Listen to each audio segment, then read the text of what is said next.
Hey everybody, it's Robert coming to you with another adventure into history. Today I am joined again by Mrs. Linda McCardle, and we are in the historic Whitesville Methodist graveyard here, right beside the old Whitesville Methodist Church, and of course in the historic community of Whitesville, Georgia. There's not a lot here now, but as evidenced by all of these graves, there used to be a lot here. Every little place in Georgia has a story, and Whitesville at one time was a very bustling town because it was on the main road from Rome to eventually Columbus. So it had a 32-room hotel. Oh wow. It had a school for boys and girls. I mean, it was a girls' school and a boys' school here. Several churches. There were doctors that practiced here, dentists. There was a blacksmith shop and a mechanic shop. But after the Civil War, the town just dwindled. The one I want to show you first is Reuben Rab Mobley. His headstone or grave marker is also on a rock base, similar to the rock graves over here, except it has a marble marker. Reuben R. Mobley, born January 20th, 1791 and died August 19th, 1844. It almost looks like 1811 because the carving is so faint, but it's 44. He was for 25 years a class leader in the M.E. Church, and now his works do follow him, for he yet liveth. Now, Reuben Mobley was a very prominent citizen in this county. In fact, when the church was being talked about, they met at their home to talk about building this church. He was also the first foreman of the grand jury in Harris County. So he kind of laid the groundwork, and he was very prominent here. But he married, I think this is her grave over here. Mrs. G.C. Mobley, consort of R.R. Mobley, born June 21st, 1805, and died September 19th, 1857. She had an unusual first name. Her name was Grisella. Yeah. Grisella Burford. She was the daughter of Warren Burford. And so they moved here. They were married in Putnam County, and the Mobleys moved here from Putnam County. They had 7 children, and one of them became a doctor, Dr. Levi Mobley, and he's buried here. He's buried here. Now, that may be his. He died. These doctors died very young. You know, the one we saw over Whitley died this one was only in his 30s when he passed away. I think that it may be that one. Levi W. Mobley, and he was born 1820. He died April 1st, 1858. That's 53. 53. Yeah. Yes, you're right, 53. In the midst of his usefulness, he was called to his reward on high. And look at that incredible engraving for That is born beautiful. and died. Yes. Wow. It is, even though it's aging, it's stood the test of time, hasn't It has. And I believe this was, His wife, yes. Mrs. S.R. Mobley, consort of L.W. Mobley, M.D., born November 4th, 1820, died August 27th, 1849. Thou art not dead, but livest. And that same kind of stone has that beautiful engraving there. Yes, this was his first wife. He married again right before he died. He remarried, but she died in 1849. I think he died in 1853, but her name was Rebecca. Gotcha. Rebecca Womack. And I think those are all the graves that are marked here. And they're, all the research I've done, they had nobody has a clue about who these are. It could have been family, because this part of the cemetery predates the church. I was going to ask that, because Yeah. the church is, what is it, 1850s, right? 1850. It was dedicated in 1850. They were meeting, starting in like 1830, they were meeting, but they used houses, they used, there was a school, they used the school until they built this church in 1850. Gotcha. Various examples of what we would consider early settlement graves. And some marked with fieldstone, but these other boxes here like this. And that is one of the more amazing boxes that's here. And I believe that, I think it's this one I saw, would have been marked, has an insert. Yeah. So that's where like a plaster insert would have gone. So it would have had a name, but the plaster just, It's gone. it's gone.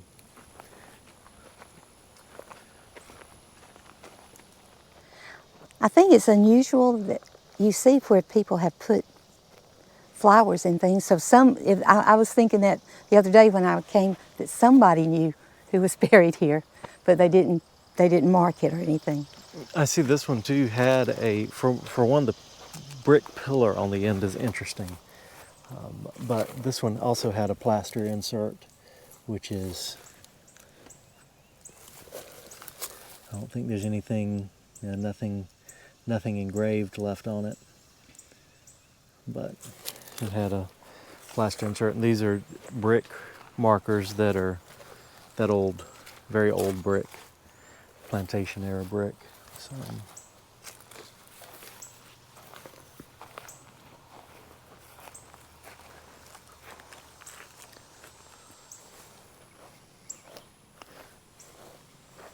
in memory of Mrs. Esper Ann Reese. Esper Ann Reese, wife of Reverend J. Reese, born December 20th, 1820, died September 13th, 1867. She married the Reverend, but he had the mechanic shop in Whitesville, so Oh, he really? had two jobs, yes. But his name was Jeremiah Reese. But that is not my Reese family. Gotcha. I was going to ask. Nope, not my Reese family. And there's an unmarked grave, right? Most of the Reeses that are before 1860 that have the E at the end are not my Reeses. For some reason, my Reese family early on didn't put the E at the end of it. So. This is a very interesting, this is Laura Cordelia Green. Remember the Green family from my Ely plantation? Oh, that's right. This is their daughter. Oh, wow. She never married. And she, for most of, every time I found her in the census, she was a housekeeper for a family over in Blue Springs, which would be Lower Blue Springs Road. So but she never married, but that's another connection, not related to me, but it was a good, when I saw that, I thought, Green, so I went and looked. But yeah, absolutely. Her father, Levi and Jane West Green, were her parents. Well, and she's a little far from them, I at know. least back then, you know. It was, but she worked as a housekeeper, but she never married. It's the Daniel family here. Yes, this is Bartow Daniel and his wife, Willie Rivers Daniel. They have several children that are buried here. And he was a farmer. Most of the families in this church, they were farmers. Some of them more prosperous than others. But, and there's the Rivers plantation, which wasn't too terribly far from here, I think over in Troup County. Yes, Thomas Rivers, I think, was her father. That was her father. But it's an early stamped concrete grave. Let's see if we can't see which what one is? it says. In loving remembrance of Laddie Maddie B. Daniel. Maddie B. Daniel, daughter of. It would have been their daughter. Yeah. I can't read the rest of it. Obelisk here. This is Wilkinson. It's another doctor too. He died young too. So he was treating someone in Troup County and died in their home. Oh, wow. Young. It's in memory of A.M. Wilkinson, M.D., born February 19th, 1820, died March 27th, 1852. He met his wife, remarried, but she's not buried here. This is their daughter, Virginia Cordelia. It's one of their daughters. Virginia Cordelia Daniel, October 23rd, 1903 to February 25th, 1990. And Batson E. Daniel, July 20th, 1901 to August 23rd, 1973. Look at this one on the end here too. Persia Daniel Sands, December 1896 to 3rd August 1926. She died young. Her name was Persia Rivers Daniel. Then she married a Sands. It's always really good to put those family names and names that you give your children. Absolutely. Now we're in this is Cotton, the Cotton family. See if we can find the oldest. Here's the father of all these Cotton. Pleasant Gary Cotton, December 19th, 1824 to March 5th, 1907. He has an interesting story. He was married 3 times. The first time to Ann Vickers. They had 7 children. She passed away. Then he married Catherine Carlisle. They had 5 children, and she passed away. Then he married Julia Clayton, and they had 8 children. So 20 altogether. He was a farmer here in the area, but he also owned one of the stores in Whitesville. He was a slave owner. In 1860, he owned 12 slaves. Julia C. Cotton. Yeah, this would have been his last wife. January 5th, 1841 to April 23rd, 1921. Height Cotton was, I think that's the way you pronounce it. It's a different name, isn't it? Height Cotton. He was Pleasant's son. November 1st, 1883 to December 29th, 1940. This is the Moss family. Henry Epps Moss is the Henry Epps Moss. No, this is not this is one of the sons. Let's see. So is the Moss family related to the Cotton family?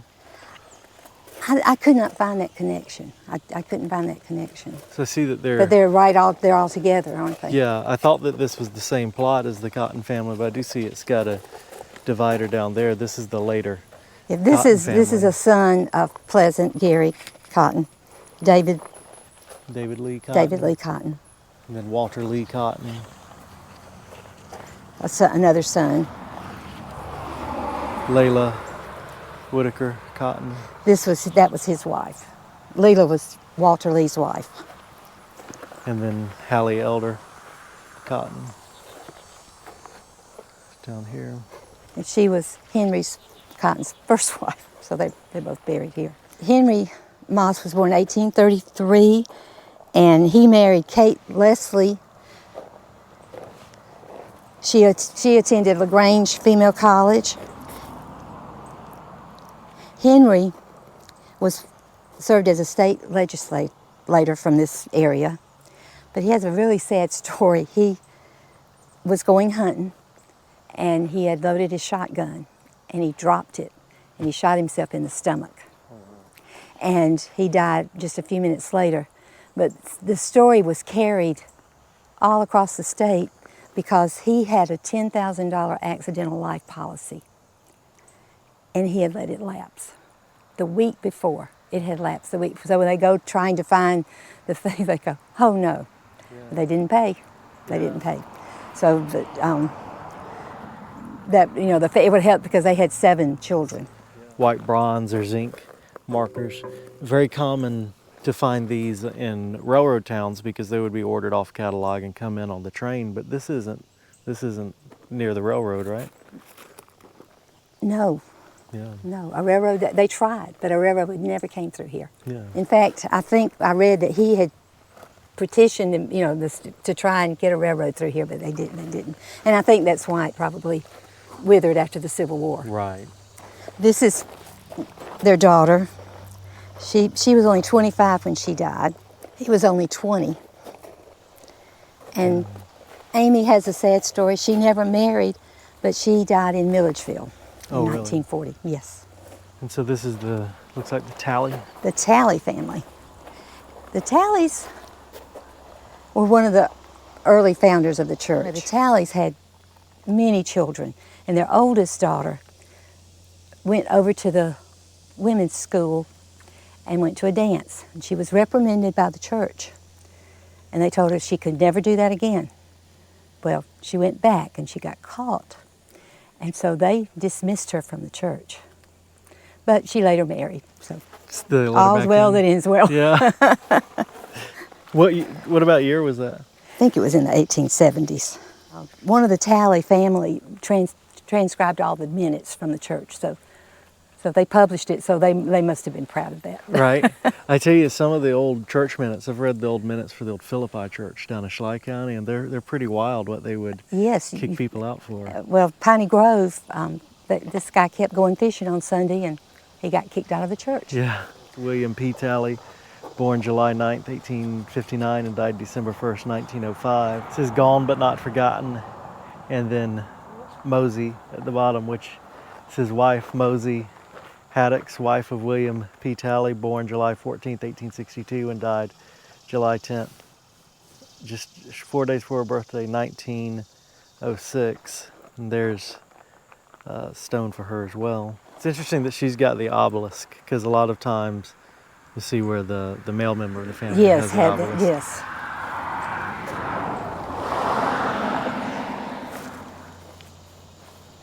And this is a big plot here.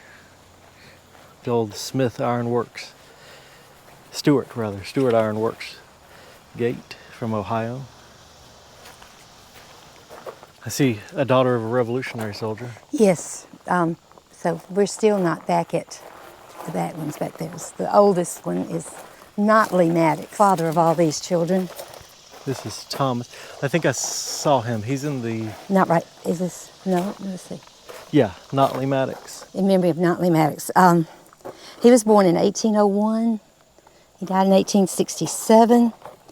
And he married Permelia Rowe. They were in...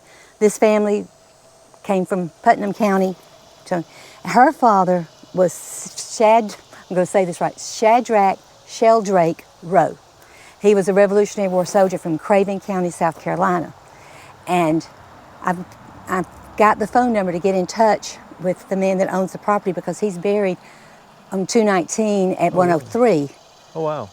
He has the Revolutionary War monument and everything. There are two buried there. So Shadrach Rowe was her father.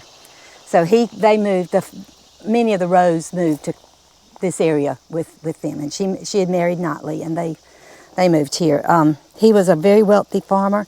He had, in 1860, he had 29 enslaved people. So he owned a good bit of land around this area. This is one of his sons, Thomas. Like 1847 to 1864, so he died relatively young in the war too, or during the war. Not necessarily in the war, but while it was going on. He was not. I looked at all the, and when I first started doing the research, I went, but there is none. There is none buried here. No Confederate veterans here. And we were kind of talking about that earlier before we started filming, that during the war, you could get out of service if you had a certain amount of enslaved people. And you could also, I think you could pay someone else to go for you. You could. In Chattahoochee County, my husband's great-grandfather was in the war, and several people, when I was doing the research on his unit, had paid to get out of going. So his granddaddy did. So James Alexander Maddox, and he married Sally Henderson. And she's right here. A tender mother and a faithful friend. Little Tommy Henderson. Son of J.A. and S.F. Maddox. So that was James and Sally's little child. Miss. She never married. Yeah. Permelia. She's a daughter. She was a daughter, Permelia, because she was a daughter of Notley. Kate Maddox Larson, or Pearson. Pearson, yeah. Kate, she was also one of their daughters, and she married Billy Pearson. And then I assume this was their son, James. Francis. Yeah. Francis Nell Pearson. And this one is marked with, this is interesting because it's another one of those we've seen before where this is like the corner of a font script, but not just a piece of it reused. And so it's interesting to see that. I see another one over there though, but it's interesting to see that in a family plot that's got some wealth. I want to go over to Amos Smith. Amos has a very interesting story. Amos was born in Rising Sun, Maryland. His parents were Quakers. February 7th, 1831. He died May the 6th, 1908. As a young man, I think he had wanderlust. He got a job as an apprentice blacksmith on the Baltimore and Ohio Railroad. Did that for a couple of years. Then he got on a boat and he came south to Savannah. He didn't find what he was looking for in Savannah, so he traveled to Columbus. And he worked in Columbus for a while as an apprentice blacksmith on a steamboat. He didn't like that, so he ends up in Whitesville. And he was, though his family were Quakers, he became a Methodist. He was a member of this church. Then he moved over to Sardis. He came back home. He came back to the church in Flint. But after the Civil War, he just really saw the writing on the wall. He said, this town is dying, and I'm going to move over to Talley town. Now, I've never been able to figure out why it was named Talley town, but when I started doing the research on the Talley family, it could have been that they owned some land there, and it was just called Talley town. But he didn't like that name. So when he moved there, he said, he got a committee up, and they renamed it Mountain Hill because he said it reminded him of the mountains where he'd grown up in Maryland. Oh, wow. He started a little general store in Mountain Hill. He built a one-room schoolhouse for the children of the community. He had a zoo. He would collect anybody that had a injured wild pet. He had a little zoo there, and people came from everywhere to look at those animals. He also had a huge honey business. He sold honey to all the people in this area. And he ended up dying at Mountain Hill. He had his house, I think, was right near where that creek would have been across the road from the church because he had a grist mill. And they said they found traces of the run in the 50s. This was in the 50s. But so he made his name in Mountain Hill, but he's buried here at Whitesville. Yeah. So. And he came a long way. He did. They had several children buried here. Annie M. Smith, his wife. No, not his wife. No, his wife was Frances Maddox. I think she's back here. That's why she's in the Maddox. No, his daughter. He married Notley and Premilia's daughter. Reminds me of the one that we saw in the Whitley Cemetery, Emily J. Smith, sister of Amos Smith. She never married, so I presume she lived with them. Yeah.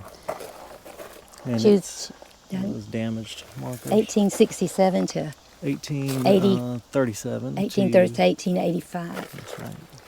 But she is on the census with the Smith family, so I just presume she lived with them. Yeah, followed them down here. Yeah. Fanny Smith, Fanny G. Smith, wife of Amos Smith. Yes. And her parents were Notley and Premilia's. She was Notley and Premilia's daughter.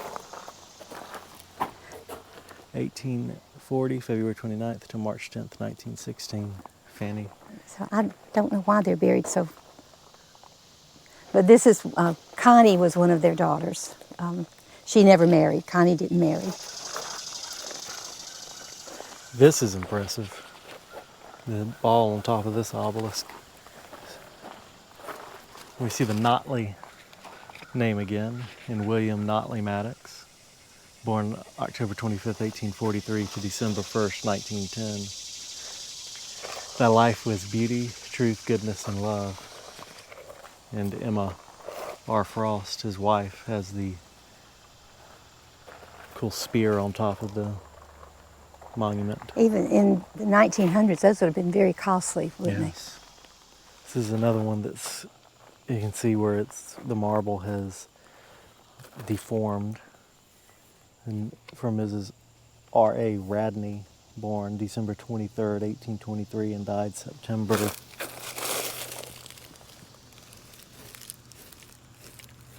11th, 1895, mother of Emma Maddox. Okay, she was the daughter of Reuben Mobley. So she married a Maddox. If you just went through here reading the names, you'd never know how everyone's connected. All those connections, which is what I love to do. Yeah. I love to find connections. Cleveland, Hendricks, and Queenie, children of Mr. and Mrs. T.W. Haroldson, born August 6th, 1885 died. All died within 24 hours of each other. Yeah. It was 8th, Cleveland, 9th, and 11th. Hendricks, and Queenie. Yeah. They had triplets. And said for a year they thrived, and then they all came down with cholera, Yeah. and they all died within a day of each other. And so they're all buried together here. That's so sad. 8th, 9th, and 11th, 1886. Cleveland, Hendricks, and Queenie. Cholera was really kind of unusual for this area. Cholera usually, it's a bacterial infection that gets in water. So it may have gotten in their well, you just didn't know back then, but usually that happened in large cities where people had communal wells, and they lost all three of them within a day of each other. And then this is another one of their kids, John Tom, son of Mr. and Mrs. T.W. Haroldson, October 2nd, 1888, died March 22nd, 1904. So he was like a teenager. He Yeah. was a teenager. So they had a lot of deaths in their family. This is one that's very broken. You can see the base of it has just crumbled. Sacred to the memory of James C. Wynn, born August 7th, 1851, died June 26th, 1891. Let's see if that's actually, it's 51. When we leave this world of changes, when we leave this world of care, we shall find our missing loved one in our Father's mansions fair. The Wynn family lived on 103, but there's been name changes. Sometimes it's W.I., sometimes W.Y. So I'm not sure. I could not find a connection, but I'm sure there's. But the Wynns were really in the Mountain Hill area. Right. So. Gotcha. Back out into the main portion of the cemetery, there's this headstone here, which is interesting because it is marble, but it's more crudely engraved than the others we've seen. You might have to put some shadow on it. Is it Sarah? Let's see. It is, here Sarah lies. Whitten. Okay, she was the first wife of James Whitten, who is buried at Linwood Cemetery. Oh, really? When she died, he married her sister. Okay. So they're buried, but he was a Baptist minister. So I'm not sure how Sarah got here, but from all my research, because it had the wife of, that I figured that one out. But it's difficult when you're looking through census for the female names. Right.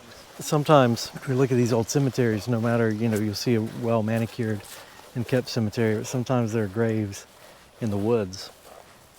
And we've always liked to look into the woods for additional graves, and that's what we're about to do here, but we already know that there is at least one additional burial in the woods that's marked. All right, so just inside the woods, you see the older section of the Whitesville Cemetery over there. It's the modern section over on the other side of the road, but right up against the road embankment is one grave here, but there's also an indention right there, so there's another grave there. And we know that this grave is running this way, because it's got a footstone.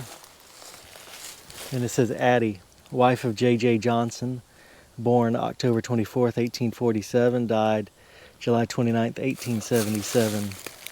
Rest, mother, rest in quiet sleep, while friends in sorrow o'er thee weep. Fanny.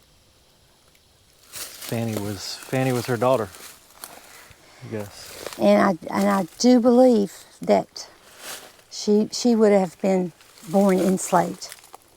Yeah. Because I'm sure, because this cemetery predates